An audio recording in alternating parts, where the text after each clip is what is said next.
Be sure to pick up your copy of Football Game Plan's 2023 draft guide. Over 1,000 individual scouting reports. It's the largest draft guide in existence. It's the industry standard. Get your PDF copy today at footballgameplan.com/2023 draft guide.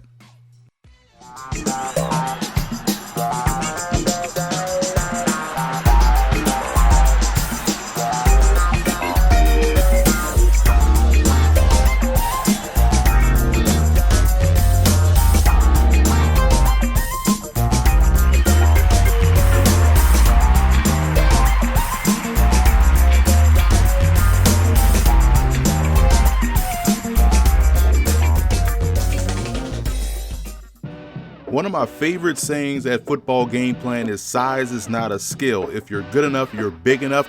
And in this game, it's about can you do the job? Can you handle the task at hand? And when you look at Prince Washington of Sacramento State, he answered that call time and time again with his play out there on the field. And we're now joined here with Prince Washington out of Sacramento State. Prince, I appreciate you taking time. Yeah, thank you. I appreciate you for allowing me to be here. Listen, man, I had to come talk to you because you're one of my favorite players down at the Tropical Bowl scrimmage. You know, you stood out at that All-Star event. And listen, I'm big on saying that size is not a skill, you know, and I feel like a lot of people, when they talk around the draft landscape and just football in general, they tend to focus on measurables and what people do on paper as opposed to how they play. How does someone, as an undersized running back myself, and you're an undersized defensive back, I know the mindset, but from your words, how do you go out on the field and consistently have to prove that you are able to do what you need to do at a high level? I just got a chip on my shoulder. Every time I go out on the field, I feel disrespected because I really like you don't think about it as you try not to think about it, but like you really think like once you're on the field, you're not really thinking about it. But it's times like this, like in recruiting, even in college and in the draft process, that a lot of people talk about size and measurables and stuff that's not football related. So once you actually on the field, on the team, putting the helmet on and the jersey on, it don't matter what size you are, you just playing. But at times like this is when people really talk about it and bring it up. And now it's just adding more fuel to the fire because just more disrespect. And it's just like, can't wait to just get back on the field and show everybody what I can do. Well, that's what it's all about because what they don't understand or what they always forget, you've been this size your whole life. So obviously, Exactly. you got to an FBS program at this size, FCS program at this size. Obviously, you're doing something right. And it's always fascinating to see guys come around to that mindset like, oh, wow, maybe we've been looking at this the wrong way. Well, yeah, it's all about can you do the job? No matter how big you are, how short you are, how fast you are, how slow you are, is the job getting done? And with you, I feel like Exactly. the job is always getting done. And especially when you come from Sacramento State, you know, Coach Cherokee Valeria uh, did a great job with this defense. Mhm. You know, explaining to the folks out there what y'all did defensively at Sac State, because I feel like you guys are becoming one of these programs like I talk about Utah, like I talk about guys from other schools, whereas sight unseen, Kansas State, I'm taking this guy, Sacramento State defender. I'm good. I don't even have to watch the tape. I know the dude can play. What y'all doing out there defensively at Sac State? We really just preach the details every single day. Like every single day, we gotta have a process of how we go get better and a process of how we go achieve our goals. So we got like a goal ladder, and it's all like it's just a lot of details and a lot upholding the standard. And the standard is from the top to the bottom. Everybody got to work hard. Everybody got to do extra work. Everybody got to do every little thing to put ourselves in the best position. And I feel like that's just changed the whole culture around the program. And ever since the coaches came in, that was my first year there when the coaches came in, and we just kind of preached that like we changing the culture around here, and this is the standard. This is what we go do, and we just everybody held each other accountable. You know, the next thing that you're going to hear is talking about level of competition. And, well, you know, you played FCS ball, but at the end of the day, I always said this: the Big Sky is essentially FBS ball. Like there's a Mhm. ton of talent in the Big Sky Conference, and you see a lot of different offenses in the Big Sky. So it's a twofold question. How big is that gap in your opinion? Because you played at both the Mhm. FCS and the FBS, and how good is the Big Sky Conference that it helps you prepare for this NFL or pro opportunity? I honestly didn't really feel like it was that big of a gap when I left Wyoming to Sac State.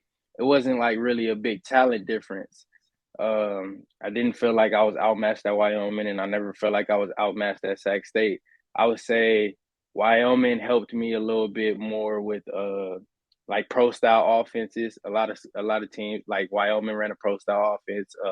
More teams in the Mountain West run more pro style offenses. With a fullback, stuff like that. And then once you get to the Big Sky, it's more spread out. A lot of teams running a lot of four receivers out, stuff like that, and running empty, more stuff like that. And that's something that the Big Sky will do it, but it's not as prevalent, not as you don't see it as often.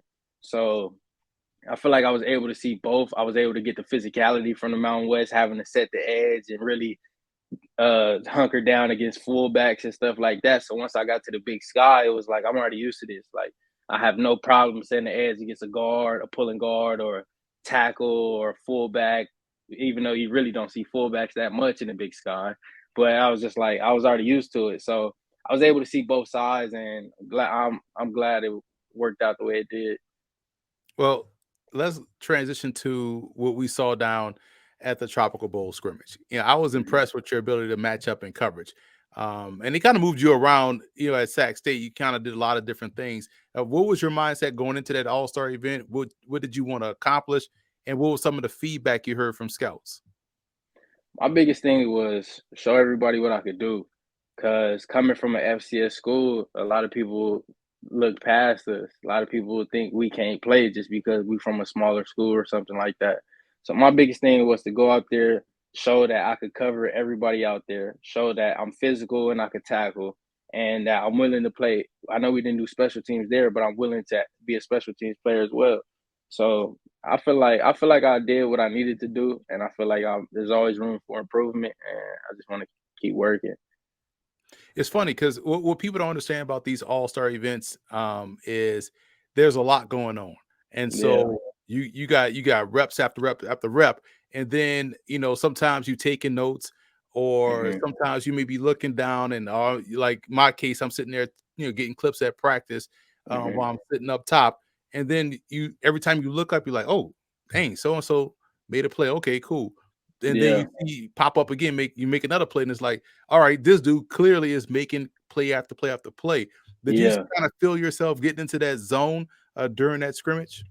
I mean, my biggest thing was it's so many people out there, so many people from different, so many like different athletes from different schools, and everybody trying to do the same thing. Everybody trying to get their shine and be like have somebody remember them. So they trying to make a play. My biggest thing was make the plays that come to you. So you only gonna get you'll get limited amount of reps, but you what you do with those reps is the most important thing. So a lot at Sac State, we preach kill ratio, which is basically out of every time you target it, how many times do they catch the ball? If your kill ratio is like 65 to 70%, I mean they only catching the ball 30% of the time they throw at you. So that was a big thing that I always keep in my head. Like every time they throw the ball at me, I gotta make a play or don't let them catch it. So I mean that's my mindset, and I know it's limited reps. Just how if I go into a camp for a team, being an undrafted free agent or a low draft pick, whatever, however it may work out, you're not going to get a lot of reps in camp. You're going to have to take advantage of the little bit of amount of reps you get. And that's how it's always been. Like coming up from at the bottom of the depth chart, you're not going to get that many reps. So you always got to take advantage of what you can, and then just get into a group from there. So then you making up, you show you can make a play. Then you're like, okay, he can make a play. And then they see it again, like, hold on, he showed up again. And then just keep doing that. Eventually you'll keep working up the depth chart and then do the same thing on special teams. And now you find yourself playing and just continuously getting better. It's funny to watch, how this whole thing has come about. I feel like it's a great time now to be a prospect coming out of college. Like you guys have options. Like you got Hmm. NFL. you got USFL, you got XFL. There's leagues that you can play overseas in Europe. Mhm. Um, how excited are you to enter this journey? Because I know it could be stressful, but you only go through this process once. So, how has this draft pro football journey been for you so far? It's been a good journey. I'm not gonna lie. I'd rather be playing football than doing like all the outside stuff, like recruiting and stuff like that. Like even coming out of high school, it's like I just want to play football. Honestly, I'm not really trying to go on all the recruiting trips and trying to take pictures with jerseys on and stuff like that. I'm not trying to do that. Only thing I'm trying like when can I come to practice? When can I get like that's all I'm worried about. Like when can I be in practice? When can I get a playbook? Like that's what I'm worried about. I'm not worried about taking all the pictures and doing the extras. So like it's been a good experience. But I'm always focused on the actual football part of it. So sometimes it's hard to actually like accept the things around me and like enjoy the stuff that's happening because I'm so worried about like I'm just like focused on playing football and stuff like that. But it's been a good journey. Everything's like I know everything happened for a reason. Just gotta keep smiling and keep waiting for the opportunity. Well, they say football is the biggest classroom, physical classroom that we have in this Hmm. world, and it teaches you a ton of life lessons. So, what would you say is the biggest thing football personally has taught you? A lot. I feel like almost everything I learned from football. That's your character, doing what you say you go do, showing up when you say you go be there, and having discipline to do everything that you say you go do. So I feel like just my whole character is built off of football, like basically football rules, like showing up practice on time. And then it went even beyond that. Now I'm going above and beyond. Now I'm showing up early, doing extra, trying to be the best I can. And that translates to everything outside of football. And another thing that helped me out is like the relationships that you have with teammates and even being like especially like this like past couple years, I've been the older guy in the room. Now it's like, okay, teaching all the younger guys or the newer guys, the transfers or whatever it may be, teaching them the basically the standards, how to playbook, because a coach might not get it through exactly how we see it as players. So now I'm helping them out how we see it and how we able to do different things and just teaching them like hearing it from a peer. So now that translates to my family, my nephews and nieces. I'm teaching them everything I know, trying to help them out, trying to raise them the right way. So it's just I feel like football is translated throughout my whole life. I have to ask because this is like it was one of the best games I got to watch all season long. Um, Tell me what happened in that playoff game between you guys and the Incarnate Word. Like I feel like y'all had like all kind of stuff going on, back and forth, back and forth, back and forth. What went down? Yeah, that was a crazy game. I actually didn't even play that game. I was hurt, but it was a crazy game on offense. It was both our offense, high scoring offenses, and I guess both our offenses game plan was to speed up the tempo. So you got two high scoring offenses running fast tempo, defense getting off the field because it's a touchdown or something. So it started off slow at first a little bit, but fourth quarter, third quarter, just score just kept running up, and then came down to whoever was gonna have the ball at the end. And sadly, it just wasn't us. It was just a fun back and forth game. Yeah, Maybe if you played, they probably would have got at least one more stop or so. You never know, right? Um, yeah. I was kind of beating myself up over it for a while. The hardest thing was not playing, not being able to help my guys out, but I had their back. I was with them for the whole part of Yeah, it was definitely fun on my end to watch you guys go it. out there and compete in a back and forth game, in a playoff game, no less. Yeah. We always do this as players. We tend to, we watch everything. Like we're very observant. We're gonna Hmm. watch what one guy does and like, okay, I like that's kind of nice. I'm gonna see if I can add that to my Hmm. game. Who are some of the guys you're watching that you kind of take pieces of their game and add it to what you do out there on the field? It's a lot. It's a lot of corners in the league that I always watched growing up, and even in the past years, I always have like my coach like because you can add the film on DVS or XLs or whatever you're using. So I always had the coaches add NFL film from there. But a thing that I started doing a lot more this off season is watching nickels because a lot of the teams I talk to, they say they probably gonna have me as a nickel because of my size, and I'm fine with it. Actually, when I was working out in Miami, I got to meet Kenny Moore, play nickel for the Colts, and that's a lot. That's a one person that I looked up to within the past couple years because he 5'9" nickel playing in there.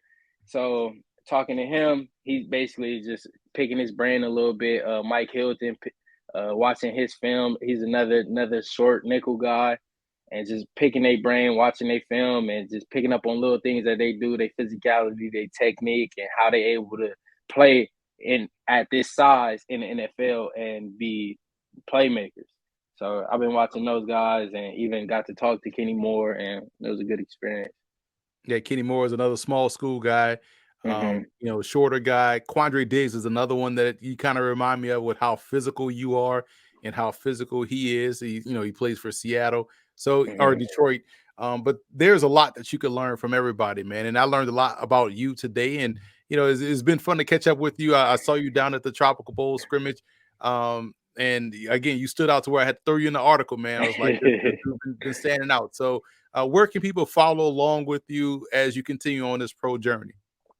Instagram, Twitter, Prince 4BP on everything.